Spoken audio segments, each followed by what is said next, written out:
Hey everyone, and welcome to this week's show here on the Real Talk Real Estate Show. I'll be your host, David Huffman, and today we're going to kind of dig into something that really kind of surprises me over the last several months after launching this coaching company, starting to interview a lot of new students and the possibility of them hiring us as their coach.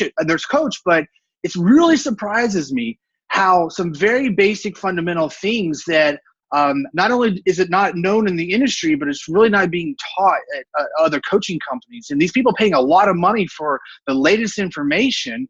And it really has surprised me. Today, I had the privilege of speaking to somebody that was interested in hiring me as their coach, but they had been with another coaching company for years. And obviously at that point hadn't had the success that they were really wanting.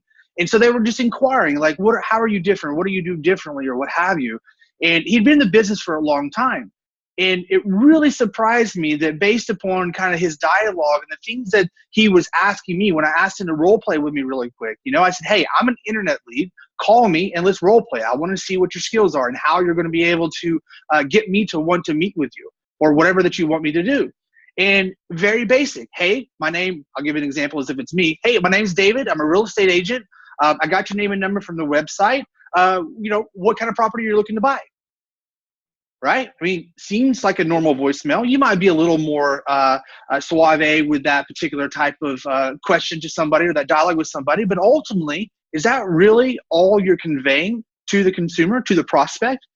Because how do you know that you really want an appointment from that individual? A lot of us work very hard to try to get them to want to call us back, right? And so, we can do a whole on the show on that, on the value proposition, on how we get our students, and we train our students on how to be able to pull that value proposition to get them to want to call you back, no matter if they're looking to buy today or down the road or what have you. But people forget that you're calling another person. You don't know if you want an appointment with that individual this time. And so today I really want to share like the two key things you need to know about every prospect. It's not their address. It's not, when they're, it's not like, what kind of house, what kind of features, or what price point of their house, or none of that kind of stuff. You're going to do all that at the right time. I know. What I'm talking about is how to connect with that prospect to really be able to learn from them what it is that they want from you or what they need from you at that time. Okay. And so this really will help you also get clear expectations with your prospects to know if you want an appointment or not. And by that I mean, if you don't want an appointment from them, then why are you thinking in your prospecting that your success is by getting an appointment from them? You see what I'm saying? Most people I ask, I say, so how do you know when you lay your head down on the pillow at night? How do you know that you had a great day prospecting? How do you know? And it usually boils down to whether or not they set an appointment or not. And the funny thing is that we're getting these internet leads, and we know the internet leads sometimes can be 4 to 6 months away from wanting to start that process, but we still kind of define insanity, just beating our head against the wall, calling these people, trying to set an appointment, and then we kind of get upset with ourselves. I got frustrated when I was doing it this way. And so the idea is that you've got to create and ask good questions and create a better dialogue to be able to learn, really, does this individual want an appointment from you or not? Okay, so let's dig in. What's the number one thing? There's really 5 things that I teach that are the most important, but the 2 things are non-negotiable, right? And so what are those 2 things? Well, one, what is pushing that individual to actually want to make a move? Whether it's to buy or to sell, it doesn't matter. What is their motivation factor? What is their motivation? What is pushing them to want to make this move? I got kids on the way. I've got a 3-year-old now, was the one I heard earlier, and they were wanting to get a bigger house, have a bigger play area, and those kind of things. It could be retirement. It could be downsizing. It could be because they need to pull equity out of the property and they want to move cross country for a retirement home. I mean, there's so many different variables that are out there. But if I were to say all of those, that would also help you be able to determine if this person is really a serious buyer or seller or not. You can start to kind of paint that picture.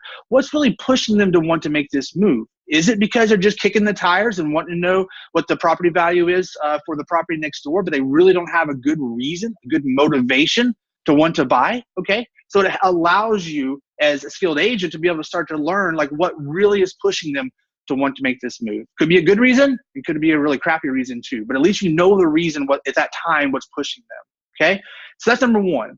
Number 2 is going to be, what is their time frame? So you're asking them specifically, and here's the dialogue that I teach. So just out of curiosity, in a perfect world, when would you like to be moving into your new home? Or in a perfect world, guys, when would you like to have this home sold? Right? So that allows me to kind of, in a perfect world, that takes out all of the variables that are in there. Maybe they might say, well, I'd love to have moved yesterday, but now contingency, kind of they start telling us the other hurdles they have to overcome, right? But at least now those hurdles that we have to overcome. Maybe you can be the solution to overcome it, pre-approval, whatever that it may be, okay? But ultimately, you're paying what's in a picture of what's in their head. What is the expectation of time frame that they're going after? So that way, when you're calling these people, you're starting to kind of build a little bit of a picture as to what really is their motivation, what really is their thought process for their time frame at this point. And then once you know that, you'll be able to determine, do you really want an appointment with this person now? Or is this somebody that need to track until they get to the point that they're ready to start that process? Okay, so my goal really on today's coaching call or coaching tip day is really to help you understand and create clear expectations of whether or not you really do want an appointment from those prospects. Here's something that I teach my students all the time. You're prospecting to qualify people. You're not prospecting to convert them. Now, you may prospect somebody to qualify them, realize then that you need to convert them, right? But most times than not, when you get those lead generators from internet websites, from maybe even FSBOs or any place really, open houses, all kinds of places that are out there to get leads from, that everyone is going to have a different story. And so until you start to ask the right questions and understanding what their motivating factor is, what their time frame is, you're always going to be trying to set an appointment with somebody that most likely is not to the point that they're ready to set an appointment. So ask those two questions. And if you don't know right now, and one of my challenge to you right now is, who have you been working with that you really don't know the reason why they're wanting to buy their house, or why they're wanting to buy a house, or why they're wanting to sell a house? And you really haven't asked them the question. You don't really know when they really want to do that, okay? Now, once we learn that, here's kind of a little bit of an extra piece that I teach my students as well. We're going to challenge that time frame a little bit, right? So if they say that they're not going to do something until springtime, of course, we want to try to handle that objection and say, hey, you know what? Just out of curiosity, if I were able to show you a way that you can get more money for your property, maximize really the amount of the dollar amount of the check that you're going to receive at closing, and you'll be able to have less showings, less times you have to keep the house looking good, and all of that, and get it sold even more quickly, would you be interested in hearing about that? See what I'm saying? So we can challenge that thought process a little bit this time of the year, which may be another coaching call we can do. I know with my students, we've been role playing that for the past month, just because you never know. I mean, out of 10 people that you challenge, maybe you do get one more that at least wants to meet with you. Well, there you go. Congratulations. Now you're a true prospector, right? Just following what they tell you, anybody can do that. But to me, if you're really going to take your business serious and you really want to say less and have less phone calls and get better results, you're going to really dig into a lot of these things that we teach, or that we're teaching here on this podcast and or in our coaching organization, as well. So the challenge that I'm giving you right now is, if you don't know somebody's motivating factor, and if you don't know their time frame, make those phone calls now. Learn from them.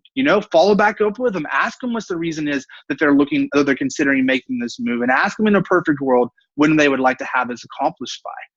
And the accomplished by part, be very careful too. Make sure that you're painting a clear picture that it's start the process date and not a move-in date. Or if it is a move-in date, okay, so when do you can kind of backdate it from that point. That's a big variable. And that's why there's an old school kind of saying that if somebody says they're going to buy a house in 6 months, they're probably going to be under contract in about 3, right? About half that amount of time. So in that regard, this is the reason why. It's because there's a difference between moving in and starting the process. Big difference, months, okay?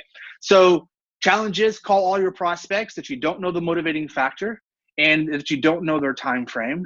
And what I'll do on actually one of these other coaching calls here is I'll give you the steps for the follow-up process. So once you learn that the time frame maybe really is, after the first of the year, or after the 2017 tax return, or after at the end of the school year, then I'll teach you that process on that follow-up method. So that way you learn how to actually take what you've learned and be able to use that as a reason to follow up, and allow you again to be able to create that clear expectation as to why they would, or when they're wanting to buy or sell their next property. And guys, I hope this really helps you create a little bit more of a concise way of going about your prospecting. Nobody really kind of goes about it this way. That's one of the things that led to my success, not only in the real estate business, but also honestly in my insanity or in my sanity for that matter, right? Or insanity, I guess, if you ask some people. But the idea is that I got to paint a clear picture, and I could literally go home at night and say, you know what? I did not do a good job today because I found somebody that's looking to buy or sell a property right now, and I couldn't convert that into an appointment. So what could I have done differently? I started to analyze that dialogue that I use. What could I have done? What reason can I call them back and try again, right? Or you can lay your head down the pillow at night and know, hey, you know what? Nobody did that prospect today. Was they really wanting to buy or sell a property today? I tried to challenge it. It didn't quite work out. I couldn't get anybody to budge at this point. But at least I know that I did my job in my prospects. This allows you to be a little bit more positive in your thought process as well. So guys, we've got a lot of programs kind of coming up and kind of going on right now in our coaching. I'd love to be able to talk with you if you've got any questions. If you want more information about this dialogue or prospecting or scripts for that matter for that, reach out. Shoot me an email, david@realperch.com, or you're welcome to just give us a shout directly at 800-916-7325. And we'd love to have a conversation. And if you're with a coaching organization right now that's not really teaching you like how to really learn from your prospects on creating realistic expectations on when they really are going to start the process anyways in your dialogues or your scripts, maybe you should consider that. Give us a call. I'd love to be able to have an open dialogue and conversation with you about that and see if we are a good fit for you and your business. So for now, David Huffman here. Thank you for joining for this week's podcast.